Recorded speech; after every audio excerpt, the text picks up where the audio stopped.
బొమ్మడీల కూర వండుతున్నా. ఈ పచ్చి చేపలు ఎండెత్తే బొమ్మడీలు అంటారు. మీకు నచ్చితే మీరు చేసుకోరు.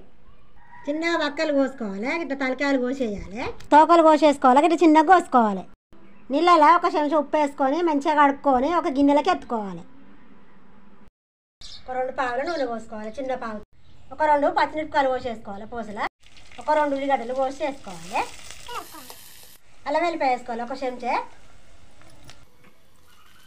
ఒక చెంచా పసుపు వేసుకోవాలి. చేపలు వేసుకోవాలి. చేపలు మంచిగా గోలాలి. 2 టమాటాలు వేసుకోవాలి. 2 చెంచాల కారం వేసుకోవాలి. ఒక చెంచా ఉప్పు వేసుకోవాలి. కొంచెం మెంతి పొడి వేసుకోవాలి, సగం చెంచాడు. 2 నిమిషాలు మూత పెట్టుకోవాలి. తీసి ఒక చిన్న గిలాసు నీళ్ళు పోసుకోవాలి. మంచిగా కలుపుకొని మళ్ళీ 2 నిమిషాలు మూత పెట్టుకోవాలి. మంచిగా ఉడికింది. కొంచెం ధనియాల పొడి వేసుకొని దించుకోవాలి. నా వీడియో నచ్చితే నాకు సపోర్ట్ చేయండి.